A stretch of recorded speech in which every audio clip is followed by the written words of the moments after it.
Hello. Welcome to Thursdays at 2, Finders Keepers. I'm Rhea. I'm Viviana. And we also have someone hanging out in the studio with us. Introduce yourself. I'm Jen. That's Jen. She's more excited to be here than she sounds. No, I'm very excited. I am. This is just new. Okay, perfect. I'm glad. So today, usually I have a co-host with me, Leia, but unfortunately she's not here today. So we have Viviana with us to share some songs with you guys. The way that this show works is that we have a new guest on every single week, and we ask them to bring us 1 to 3 songs that they really love and that they think that they can share why they listen to those songs with us. So what we're going to do is listen to the first song, which, Viviana, do you want to introduce it? Yeah, so the first song is a song that literally every single person on the planet knows. Careless Whisper, George Michael. This became very important to me when I was like 11 and my dad wanted to put me onto real music, and this kind of, we'll get into it, but like started the trajectory of my slightly annoying music phases when I was younger, of like only listening to like super old music and just like rejecting like all pop and being obsessed with like 80s ballads, or not all pop, but like new. Anyways, yes. So. Okay, perfect. So we're gonna play Careless Whisper first. And again, you're listening to Chicago 88.5 FM, the pride of the South Side.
Guilty feet have got no rhythm.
Okay, welcome back. That was Careless Whisper by George Michael.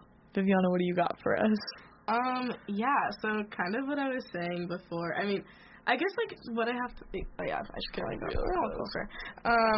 But kind of, like, what I wanted to say about this is less about the song specifically and more about... I guess, like, every song I have here, it, like, kind of marks, like, a different stage in my music phases. And, like, this kicked off, like, yeah, I guess, like, I would say, like, early middle school. Yeah, I remember specifically I was, like, on a road trip with, like, my dad and my brother, and my dad had control over the radio, and he was like, we're gonna listen to, like, real music, and he started just, like, playing, like, all this stuff that, like, came out when he was in high school, and I remember, like, that was, like, the first time I had ever heard Careless Whisper, and I was like, oh my god, like, I literally, like mind, but, like, 11-year-old me was just, like, obsessed with, like, George Michael, and, like, I just, like, had, like, a little bit of a Wham obsession, and, like, from there, for about, I would say, like, the next, like, 7 years, I literally refused to, like, listen to any music made after, like, 2010. Like, I was like, I only listen to old music, and, like, I would, like a lot of 80s, but, like, you know, like, I would still listen to, like, 2000s pop, 80s pop, 90s pop. Like, I remember I also, like, I had a little bit of, like, a Beatles phase, whatever, but I just, like, had this, like, weird thing of, like, really, like, fixating and, like, not listening to new music and be like, oh, new music is bad, and, like, they don't make music like they used to. And, like, I do feel like it was very, like, I do think it was very important for, like, where I'm at with music now, where I do feel like, at the end of the day, I am definitely an old soul. Like, all my favorites are definitely older things, but I kind of just, like, I used to be, like, so annoying and pretentious about, like, my music, and, like, I feel like there's, like, a big thing about that, about, like, rejecting pop, and, like, I'm still not a huge, like, modern pop person to this day, but, like, I feel like there's lots to be said about this whole superiority complex of music, and, like, everybody trying to be the most obscure, and I don't know. That, like, touching on, like, obscurity, like, the first thing I wrote when I wrote this song was classic, because it has, like, so many of those musical elements that are very, it's got the bass line, it's got, like, the steady drums, like, all throughout, but it's such, like, a classic sound for a song, and so I'm wondering, when you first listened to it in, like, the car or on the radio, why did you go, like, oh my god, this is amazing? Like, what did you hear that made you say that?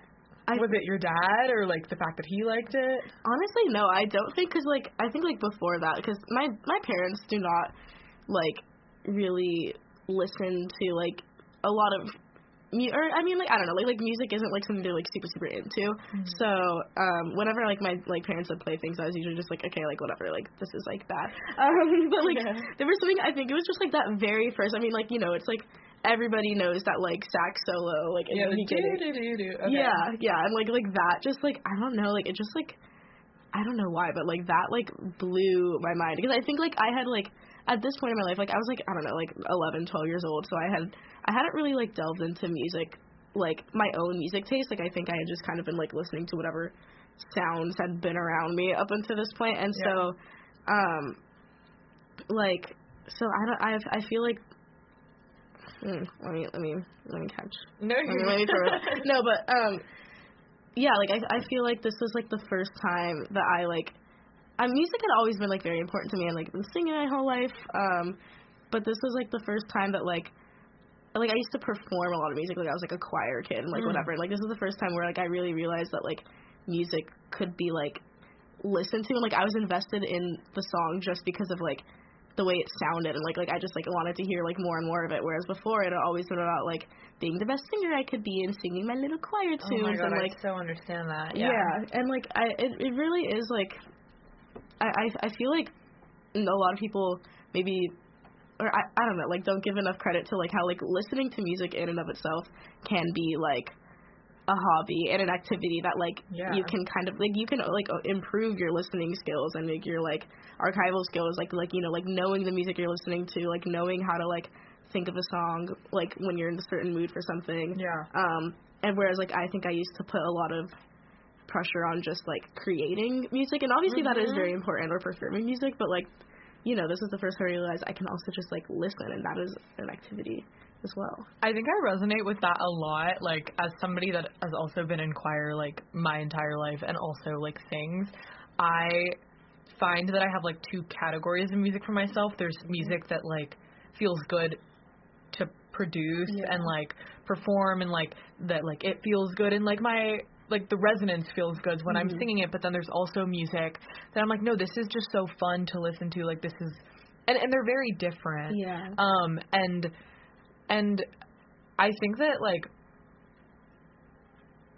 finding that music, like, that's part of the reason that, like, I wanted to do this show, because I don't find a lot of music myself. I also, my parents did not listen to music as a kid very much, and they're immigrants, so, like, same, so, like, all I listened to was Kiss FM radio, like, for the longest time, and finding music, honestly, only in the past few years has been, like, very much influenced from my friends, but, like, this show, like, last time we had Pedro on, and he just played, like, ambient music, which I, as somebody that sings a lot, never thought I would like or want to listen to, but I found so much value in just, like, sitting and, like, letting it, like, fill my ears and not having to think about, like, because I feel like when you are a performer, you often think about how someone produces a sound, and, like, not having the pressure to perform it or, like, repeat it back or be like, can I do that,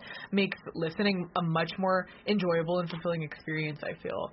And also, like, you were talking about the sax solo in the beginning, which obviously is iconic, but there's something about what I just said about performing, which I think actually goes against that, and it's like, I think that when musicians hear, like, an instrument, like a brass instrument or something, or, like, even, like, a cello, Jen plays cello, like, when you hear something that just sounds so, like, simply beautiful, you're like, someone is playing that. Right? Yeah, and it's, like, and it's different than when you hear, like, a synth or something else, because, like, a brass instrument or, like, a saxophone, you know that requires so much air and, like, body to produce. So when you hear that, you're like, wow, someone is doing that. Like, someone is producing that sound, and, like, that's coming from their body. And, like, that makes things like the beginning of this song so impressive, and, like, even more beautiful to listen to outside of just hearing the sound, is, like, being like, I could imagine someone playing that. Yeah, exactly. And that's a whole other thing, is, like, as a singer, like, I always felt like I was almost kind of, like, cheating. Like I guess, like, because, I don't know, like, I feel like for me, like, singing came very naturally. And, of course, I've, like, improved through the years, and, like, you know, like, you, like, kind of, like, hone your sound, and, like, all the, like, you know, you understand, like, you also sing. But, like, I felt like I was, like, I used to always think, like, oh, like, singing is just, like, a natural skill, which, like, I don't entirely agree with anymore, but it's, like, you either got it or you don't. Whereas, like, with an instrument, it's, like, but I will say there is definitely a key difference. Like, an instrument, like, I do think a lot more goes into, like, learning an instrument is hard. Okay, yeah, hard. I always forget. I cuss a lot on my show because it's before 9. And I can't do that. Oh, by the way, if you want to listen, 8 a.m. on Fridays. Well, actually not anymore, but whatever. But anyways, like, it's so hard, and I think, like, that's part of why I was, like, so fascinated, like, with this, like, solo at the beginning, is because I was, like, you know, for me, I'm like singing had always just been kind of, like, easy for me, but it's, like, this, like, skill and the craft that goes into that, and, like, I had always been, like, so jealous of people that could, like, play instruments. Like, I can never do that. And, like, in the past, like, year, I've started, like, teaching myself bass, so I'm, you know, I'm coming around. I think I'm... Oh, my God, awesome. Yeah, I would say I'm competent, you know. I'm definitely not going to be performing anytime soon, but maybe one day. Yay! But, like, yeah, like, I feel like I used to, as a, like, performer, like, before I heard the song, I had, like, it had been all about the singing, and, all, like, because of that, a lot of music to me was, like, really just about the lyrics. And I think this song might have probably, like, was the first case in which, like, I appreciated, like, music outside of that, and, like, you know, realizing that there is, like, so much that can be conveyed without words. What do you think this song conveys, like, without words? Without words? Yeah, I mean, I feel like even, like, I mean, the words are, like, very, like, explicit. Like, obviously this dude has messed up with someone that he really loved and, like, wants them back. And you hear him literally say that. But I think you can, like, hear that and, like, just, like, again, like, just going back to that first solo because it is so iconic, like, there's, like, a sort of, like, it's so sensual and, like, but it's not, like, purely, like, sexual. Like you know, you hear, like, Marvin Gaye and whatever, and you can hear, like, the very, like, smooth, like, groovy bass lines, like, okay, like, this is a very, like, sensual song. But, like, with this, like, it's not, like, there is that sensuality, and I definitely do think, like, it is a very, like, sexual song. Yeah, it is. But it's, like, it's almost, like, desperate. It's, like, it feels like, the saxophone is just, like, pleading, like, for you to listen. Like, this is, like, the only way that, like, he knows how, or whoever is playing, like, knows how to win you over. And, like, there's just, like, this, like, sense of, like, desperation, but also, like, sensuality. And, like, you get the sense of, like, there was, like, the physicality of, like, this people's relationship was very important. And you can get that all without words, which I think is really fascinating. Yeah. Oh, my God. It is an explicit song. I will say that. Like, when you think of this, you think sex. Yeah. Oh, definitely. Just, like, quite plainly. I'm gonna make you talk, Jen. Just as somebody that has played an instrument for a lot of years, like, I think, like, a lot of, like, singers that I know that don't play an instrument, like, we think that what we can't do is hard, right? We think that if we can't play, like, playing an instrument is so much harder than singing is. But I know that a lot of instrumentalists think the opposite, you know? And so, like, I'm wondering, like, what your take on that is. Do you have that view? Like, what was learning an instrument for so many years like? Like, I would say, like, sorry. I learned cello since I was, like, 5 years old. So, I guess, like, it's always been difficult. I never, like, had a phase where I was like, oh, this is so easy. I'm, like, getting a grip on it. It's like, no. Like, it was so difficult for, like, the entire time I was learning. And, like, I guess, like, from my view, the whole time was, like, oh, like, singing is so much, like, you're gifted with a voice. Like, you are gifted with, like, a perfect voice and, like, perfect pitch. And, like, when I'll sing, you know, like, we used to be roommates, but, like, I'll be, like, singing along, and I know my voice is bad. No, and I'm like, you have a beautiful No, but voice. listen, that's the thing, because, like, you always would say, like, I feel like anyone can learn to sing. Mm-hmm. I do think that. I do think, like, my personal take is that singing is a skill, not a talent. Like, I don't know if I believe that or not. But the thing is, if you went to voice lessons, Jen, you would learn to sing and you would do it well. Like, that's actually a fact, is what I'm positing right now. But I also see what you're saying. Like, I think learning an instrument is so hard because you don't have, like, you're not, like, with vocal cords, like, you're equipped with the instrument. Right. And another thing, you have to, like, you know how to speak with that instrument already. You already know how to use it in some capacity. Mm-hmm. But with an instrument, you're learning how to actually physically handle a new thing. So there's that on top of, like, learning what notes sound like on that instrument, on top of, like, memorization and, like, learning how to make it louder and softer, whereas, like, humans know how to do that intuitively with like how they speak. And, like, I would say, like, the some of the best vocalists I know, I won't call them the best, like, musicians, but some of the best vocalists, people say that they have great control because it just sounds like they're speaking when they're singing, you know? It just sounds like it comes really natural to them, and it's like, oh, like, it's not taking any effort. And, like, that's like what, like, a really good vocalist sounds like, because, like, they know how to use the instrument that they were born with, and they make it as close to what feels natural in their body as possible. Or, like, that's my theory.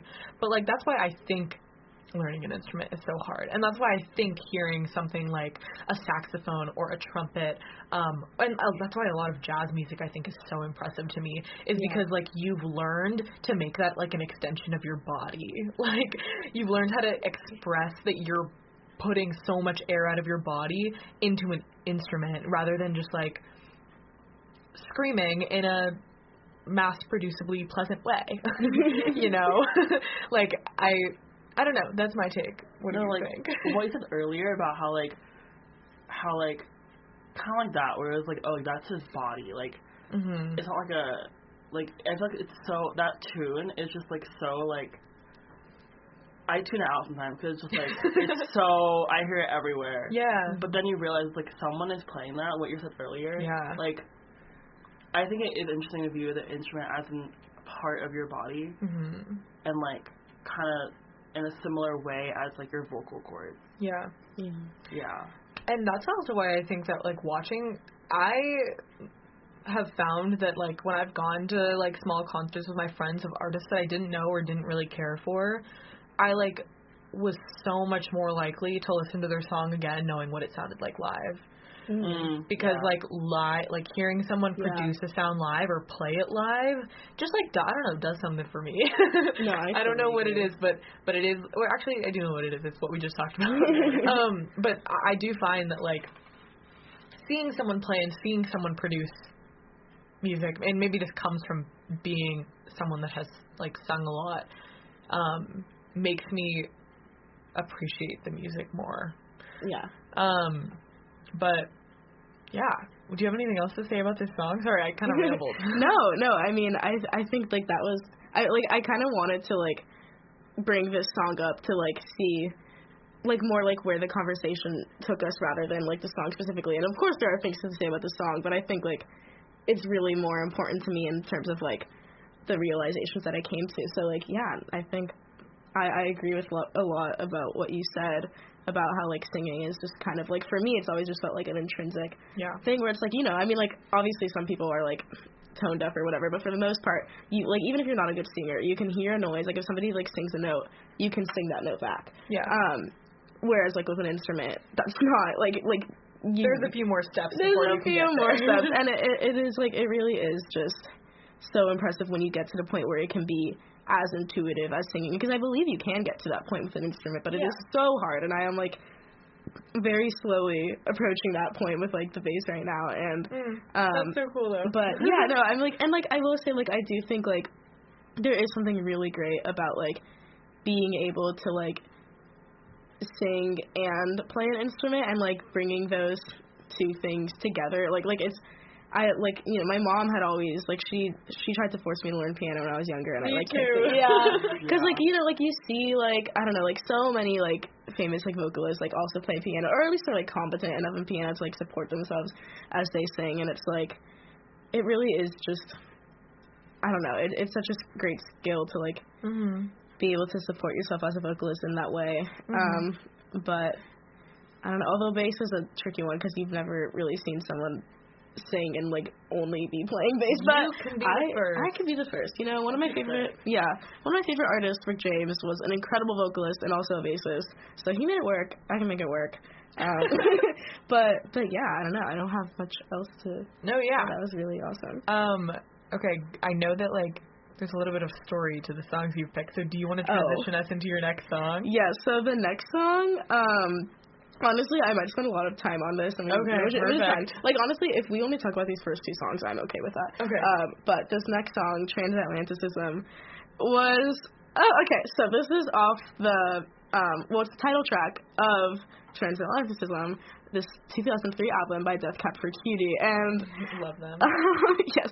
I was so upset. Okay, so basically, the story about this song for me, in quarantine, I was spending a lot of time by myself, as we all were, and I filled that time with lots and lots of South Park fan fiction. Listen, well, that's what kind of fan fiction? South Park. South Park. Yeah, really awesome. Really, you know, we can touch on that later. That is whatever. I had a huge South Park phase. Okay, at the time that I was obsessed with it, they were only up to season 21, and I watched the first 21 seasons 4 times. Wow. It was insane. And the only reason this is relevant is that I read this one South Park fan fiction called "Some Boys Are Monsters," which actually is the inspiration of my most liked Spotify playlist, but which is funny. That's awesome. And this fanfic, like, for the, like, genuinely up until, like, maybe a year or two ago was, like, my absolute favorite piece of literature of all time. It absolutely destroyed me. Like, it genuinely, like, it, like, sent me into, a depressive episode for, like, 2 weeks. Like, it was, like, that, like, gut-wrenching for me. So that's a whole other thing. But the reason this song is related is because So every chapter of that story had like a song, kind of like thematic song related to it, like that was put there by the author, and the author of this story was a 16-year-old girl in like 2010. So very resonated with. Yes, and so all of us, every song was like a lot of like 2010s like emo, or like I guess like like millennials when they were in like late middle school and high school, like the like twee whatever. Very like that kind of music. And so I remember the first chapter had this song attached to it, and I was like, I'm gonna listen to this because like, you know, I mean the author put it there, I should. And it kickstarted my emo era, which lasted for a long time. It transitioned into screamo, and there was a solid year and a half of my life where I exclusively listened to like emo and like screamo music, like literally nothing else. To this day, my top artist is Pierce DeVale, because of how much, like, I set myself a quota where I had to listen to their entire discography at least once a day, and if I missed a day, I would make up for the next day. So like, it was insane. Like I was so obsessed. That's awesome. I think obsessions make the world go round. Truly. Like I had such a huge hyperfixation on like emo music from this era, and this song, like, I categorize it as emo. It's like, just in terms of like the way it made me feel, and like how like horribly depressed it was, but like it made me, but then I would keep listening to it because I like wanted to keep feeling that way. Anyways, but like, I guess like for me, like emo is not just like the classic like, where are you? And it's not just that, but like also songs like these that are like slower and just like, I don't know, I think we should just listen. Yeah, let's listen. And yeah. Okay, so this is Transatlanticism. Yes. Transatlanticism by Death Cab for a Cutie. And just so you know, this is Chicago 88.5, the pride of the South Side. You're listening to WHPK.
And we're back. This is WHPK, Chicago 88.5, the pride of the South Side. And I'm Rhea, and I'm Viviana, also vegan buffalo wings on WHPK.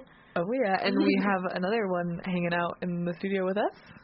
I'm Jen. Nice to meet you. Thank you. Of course. Lovely to be here. Sorry. I'm so bad with this. Okay. Okay, perfect. Yeah, all is well. Okay, all is well. Yeah, so we just listened to Transatlanticism by Death Cab for Cutie. What do you have to say about this song, Viviana?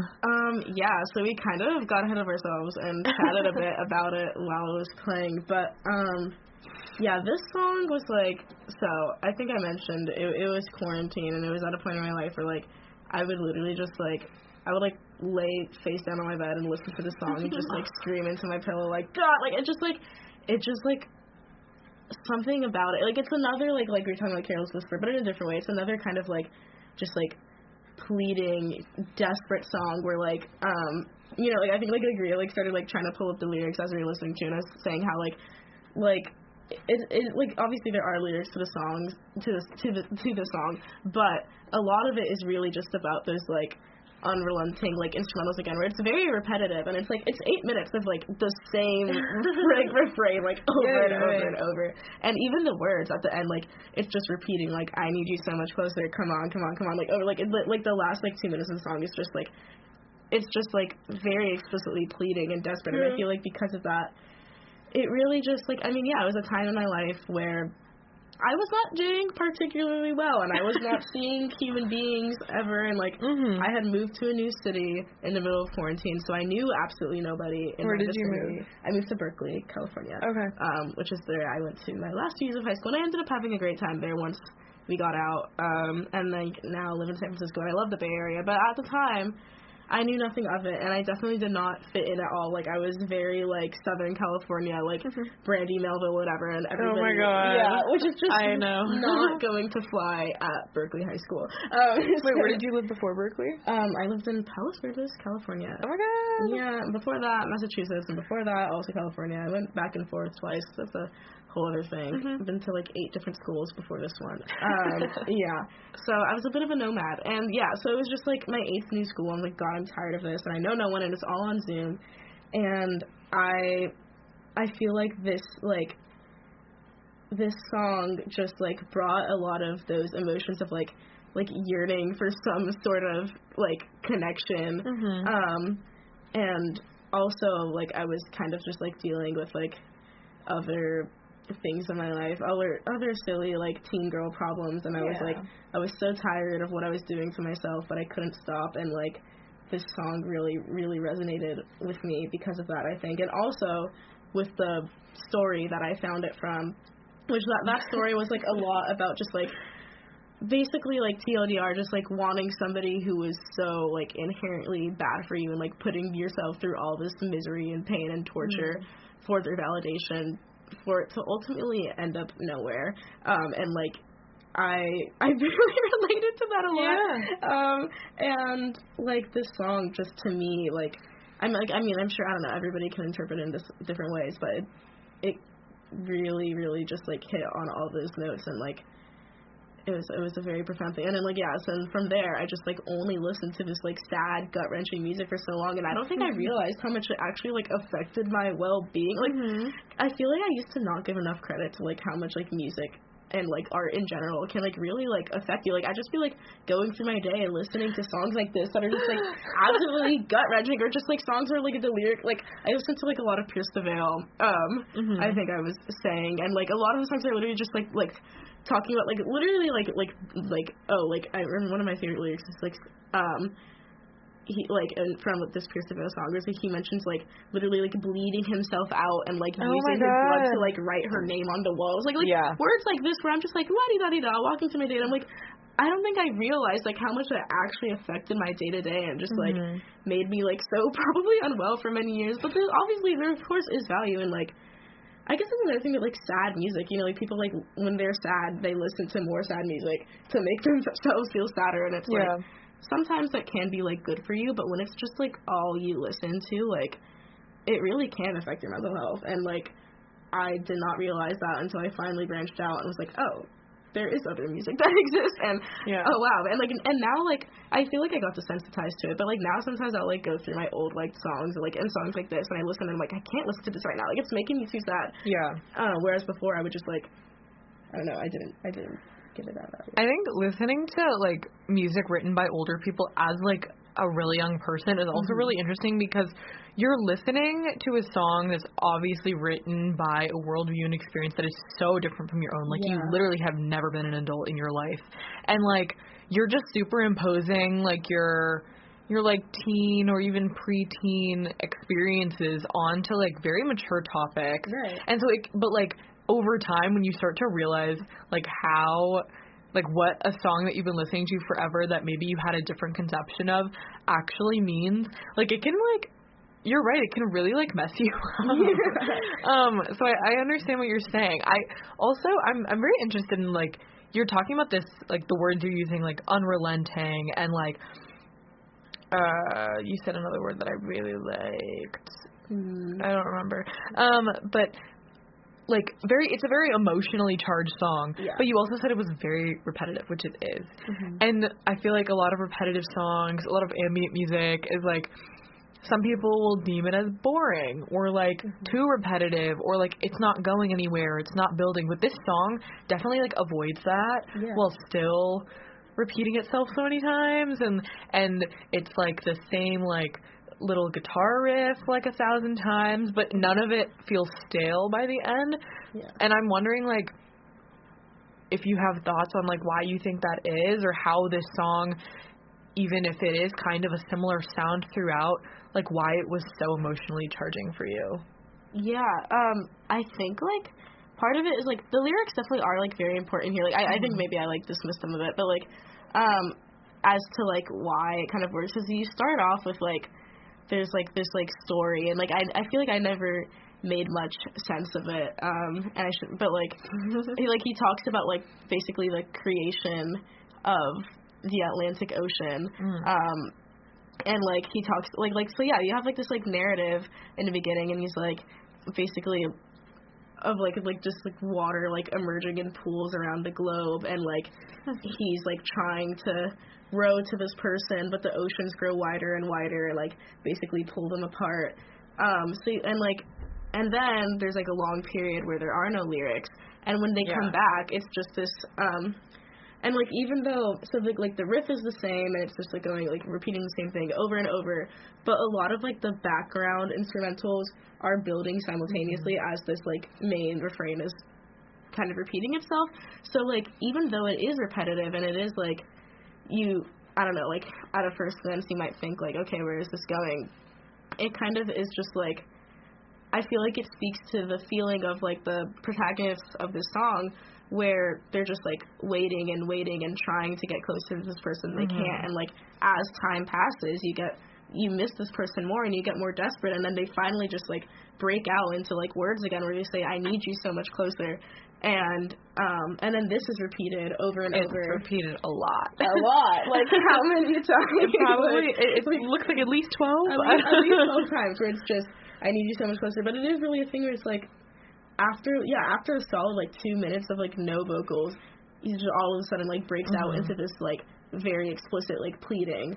And so it is, like, it's a complete, it kind of, like, flips the original lyrical structure on its head, where before he's telling this story and, like, you're getting, like, context and world building, and, like, then it kind of just, like, not casts the narrative behind, but, like, it no longer, like, there's no more story to be told. Like, it's just about, like, my desperation and my, like, yearning for you, and it gets, like, the beginning also is, like, it's very metaphorical and, like, very, like, obviously, you know, the protagonist wasn't literally there witnessing the oceans emerge, like, so it, like, all of a sudden just becomes, like, very, very literal, so there is a sense of newness, and whatever to the song that I think keeps it really exciting. And also, like, there are changes. Like, it's not just the same every time. Like, there's definitely, like, like, the drums get faster, and, like, there are things that change during, like, the no vocal portion, and, like, you can hear certain sounds coming in and out. So, you're right. It's definitely not stale, but I feel like for you to realize that it's not just repeating and repetitive, you really have to listen. Yeah. So it also makes sense that this song is probably most impactful for people that give it multiple to like infinite chances for them to listen to it. Like the people that listen to it the most notice all the subtleties and the details, and like that is going to be more impactful because you're gonna realize the changes that the musicians have made, which I think goes back to like what I was talking about in what we were talking about in the first song. Like when you can tell that like a person has made a choice in in music, it makes you appreciate it more. Yeah. So yeah, I think that's really interesting. I think I probably spoke too quickly about the staleness of it because I don't think it's stale. I think that maybe that's a criticism that people that don't like this type of music would say.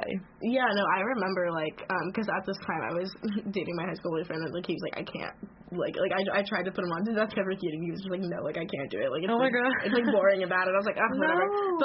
But there are, like, you're saying about, like, those choices. I think, like, Death Cab for Cutie in general, that's, like, one thing I really loved about them was, like, those kinds of intricacies, especially with their lyrics. Like, I remember, like, this one song of theirs that I'm sure most people know, I'll Follow You Into the Dark. I remember, like, there's this one line I really love where, like, during the chorus, there's, like, heaven and hell decide that they're both are satisfied, and it's like illuminate the nose on their vacancy signs, and like that little like line, I don't know why it like stuck out to me so much, because like the first time I realized it, because I was like, oh, it's like a no vacancy sign, and they turn on the no, so there's no vacancy, and like whatever. It's like it's not that complicated, but like when I first like noticed that like little lyric, like it, like it's not a very complicated idea, but it is something you could very like easily miss when like listening to the song, especially because it's like not the whole point of it. Like it's like and it takes like like I didn't notice that line until like probably my millionth listen. Like you know, it takes, and like there's another song they have where they're like I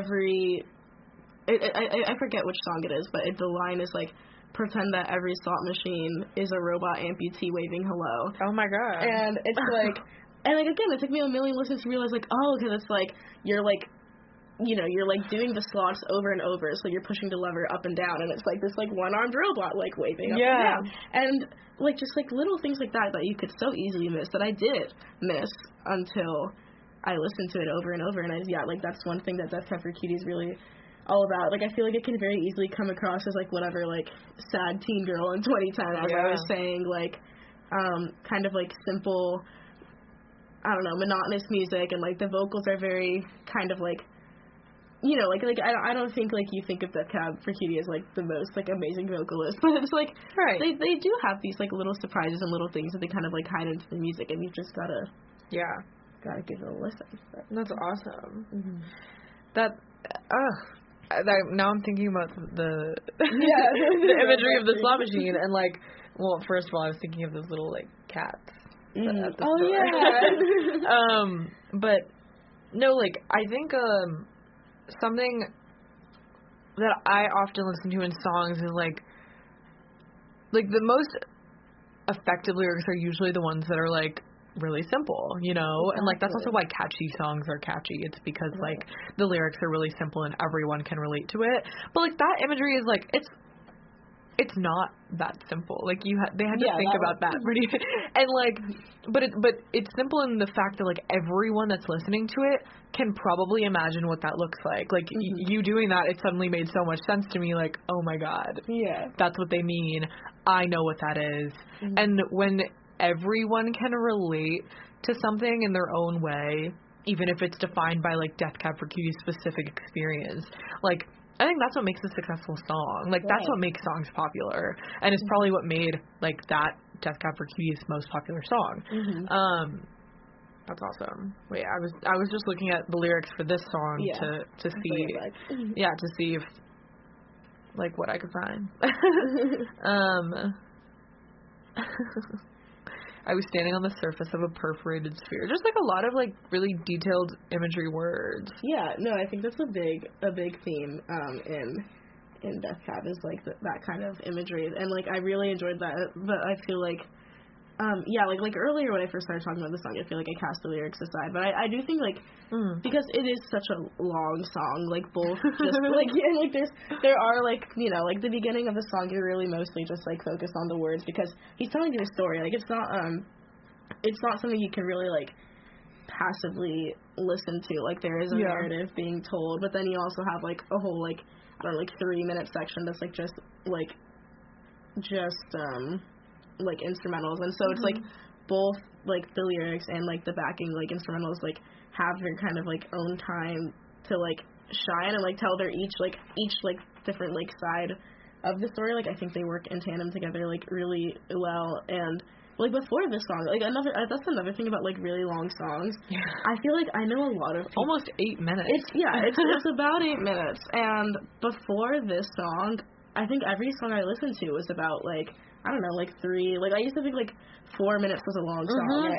Yeah, and I think like a lot of people like songs like over the years are getting like shorter and shorter, and a lot of that has to do actually with like the way we listen, like with like streaming services, like the artist only gets paid if you listen to the end of the song. So if you're pumping out 2-minute songs, then like you're gonna get more revenue. Yeah. And so there's like, sorry, I feel like my brain is so like capitalism broad pill. No, right you're good.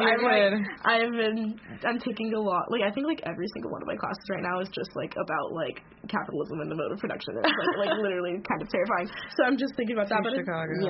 But like earlier today, like we were discussing how like capitalism like forces you to like shorten your attention span and not like contemplate your like current existence, and like and you see that with like the length of songs. I mean, I don't want to say like I do think like I guess this brings me to like a point I wanted to talk about how like with my rejection of like modern music, and I don't think it is true. And I used to think this that like new like good music just wasn't being made anymore, and like like they don't make music how they used to, and it's like whatever, like a dying art form. And I don't think that is true anymore, and I do think there are like up and coming artists that really care about what they're doing and are really putting themselves out there. A lot of like I feel like pop in past decades could still be like very profound and very meaningful, and now like a lot of like I don't want to be that person that just like shits on like top 40 or like whatever, but like a lot of top 40 just feels very empty and very like the same, like like kind of soulless, and like a lot of that has to do is just like making these like shorter songs, making these like easier to produce, easier to like appeal to the masses, whatever songs bring you more revenue, and it's easier to pump out a 2-minute song that didn't take much out of you than to make a song like it's not profitable to make an 8-minute song about a dude standing on a perforated sphere watching the ocean grow, like you know. And so I really sorry, I'm like going on a huge tangent here, but this is keep going. I just like I think this was my first dive into really long songs, and there was like so I don't know, there's just like so much to be said, like when you're given the time to like tell the story, like the full story of the song. Like, I think like one of my favorite songs is like Ship of Ghosts by Wicked Lady, which is 21 minutes, and it's mostly no lyrics, but it's just like the most like mind-blowing guitar solo you've ever heard. By who? Wicked Lady. Okay. It's I would recommend if you have 20 minutes to spare. But like. But a lot of these older songs are older. Like, there aren't a lot of, like, I don't know, like, 7-minute plus songs coming out these days. No, there's not. You're right. Yeah. I don't know if you have anything to say about that, but. No, I mean, I think you're right. I think, like, a lot of songs nowadays, like, that are on the top 40 for, like, pop, like, they focus more on, like, appealing to a sound that people like rather than maybe like their own meaning and stuff. And obviously you hear about like industry plans and all that stuff, whatever. But I think that's a really interesting perspective that like 8 minutes is not profitable. So like if a song is 8 minutes, that was a really deliberate choice by the artist, and like they are using all the time that they want to tell their entire story. And it also kind of gives you the reassurance that like they've told their entire story in that song. Like they've finished. They went from or maybe not finished, but like they've said exactly what they wanted to say, because it's not 7 minutes. It's not 10 minutes. They could make it 10 minutes, but they made it 8.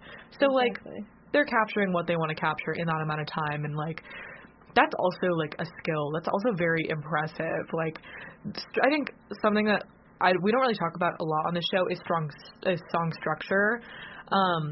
But like piecing a song together, not just like playing the instrument and not just singing, is also super hard. Right. And like nowadays, like we know what works. Like the AABA structure of a song is like really popular and catchy and that kind of stuff. And this doesn't. But this doesn't follow that. So like, you know that like the story is. It might be really simple, but the way they're telling it is unconventional and individual. And so I think that's really beautiful. And I'll come back to this song. I'm glad. Yeah.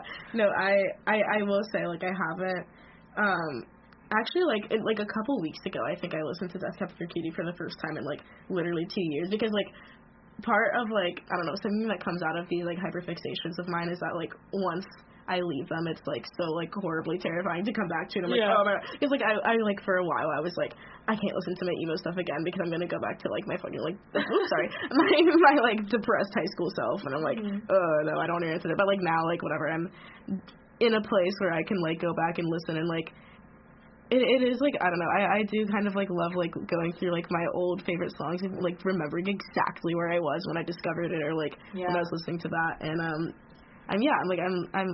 I've been doing a bit of a Death Cab for Cutie rerun and remembering all these silly things, and I can laugh at it now, and it's nice. But I feel like I didn't give enough credit to like my old taste. Like I feel like throughout this whole show I've been trivializing it as like, oh, like yeah, like my silly high school self, or oh, like me when I was like in middle school. But like you know, like you can have a profound and important relationship with music at any age. And like I'm very quick to label my old interests as silly or embarrassing. I think a lot of us do that, and people talk about guilty pleasures around music, but it's like, no, like you can.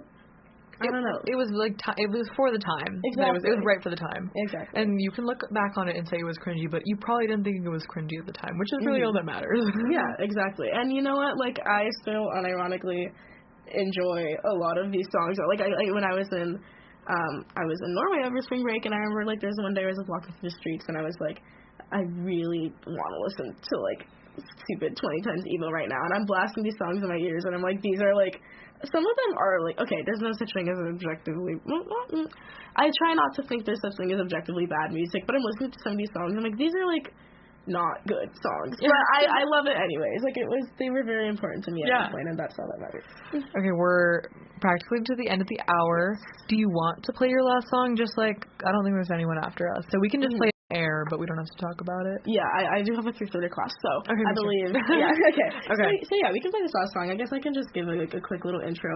Sure. What I was gonna talk about with this, it's a bit sharp offshoot from like the other ones, but there's a time in my life where, so I am, and you probably can't tell through my voice, but so I am Dominican, I am Latina, and however, and like two immigrant parents, which I mentioned like earlier, but I was not, even though both my parents, their first language was Spanish, whatever, they didn't raise me speaking Spanish, and so for a long and like I was very like disconnected from my culture. Like they were very much like wanting to like assimilate and whatever, and so for a long time I really like struggled to connect to my Dominican side and my Latina side, and like so I went through a phase where like I was like only really listening to just these like really like old Mexican ballads, and like this specific song Ódiame is a cover of an old Mexican ballad, and it's interesting because obviously I'm not Mexican, but a lot of like the music that most of the Spanish music I could find was of Mexican origin, and so like for a long time like this kind of music was the only way I could really relate to my Latinidad, and it did help a lot with like my learning Spanish. You know, like I taught myself Spanish through music mostly. Oh wow! Which is I was gonna also mention like Selena, one of my favorite artists during this era of mine, did the same thing, and that's why I really related to her. Like she didn't know Spanish. A lot of people don't know this, but yeah, no, Selena did not know Spanish like growing up. Like she learned like through her music, but there's a lot of early interviews you can see with her where she's like struggling to talk to like the interviewer, and so like that was like a huge thing for me also, is like relating to this like idol of mine. So this song is called Ódiame, and it is about this woman who it's like a dialogue kind of between this man and this woman where it's basically just saying like I want you to hate me because then I will know that you actually loved me. And just, like, indifference after a breakup means you didn't care. And this influenced my ideas of love for a while, which I wish we had time to get into, but we do not. But you can think about that on your own. Yeah. Translate the lyrics if you need. And, yeah, I really like the song. That's awesome. Okay, we'll be back at a different time next week. Leia will be back. But thank you guys so much for listening. This was our show, Finders Keepers. And now we're playing Ódiame by La Santa Cecilia and Noel Scaj. What's that? I don't know how to say that. That is, yeah, I don't know. You know what? Noel and La Santa Cecilia. Yes. All right.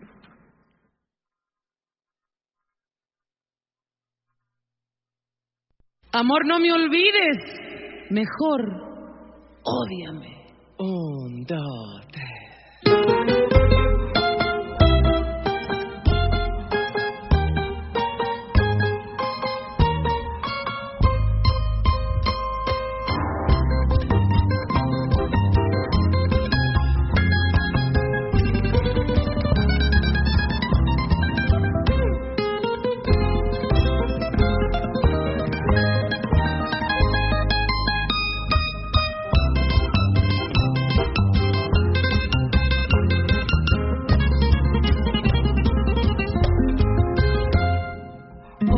Por piedad yo te lo pido, ódiame sin medida ni clemencia, odio quiero más que indiferencia, porque el rencor quiere menos que el olvido.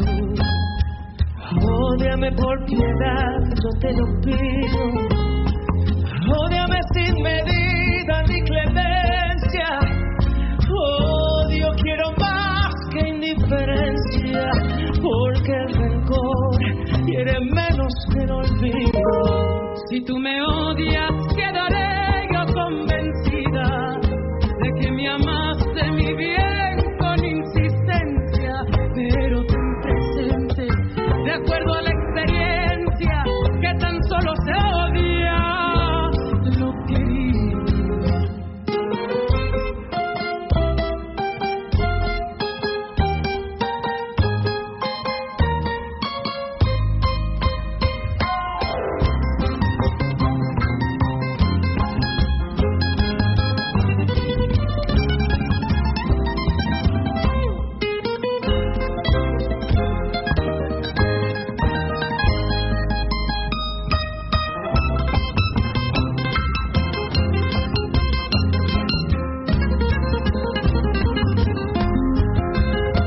¿Qué vale más, yo humilde, tu orgulloso?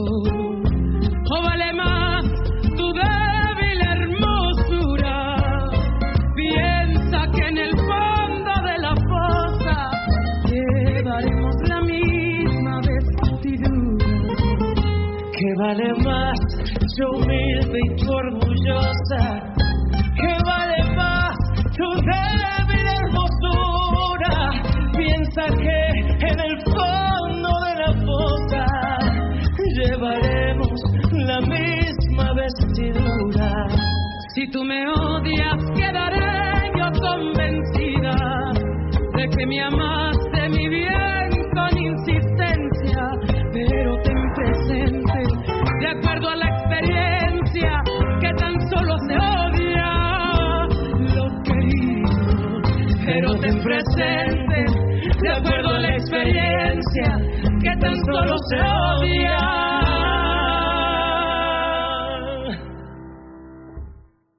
lo querido.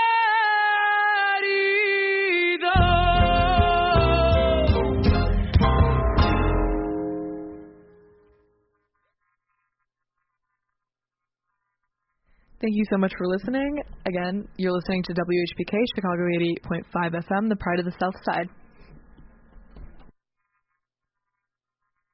Segregation, proclamation, proclamation, segregation, proclamation.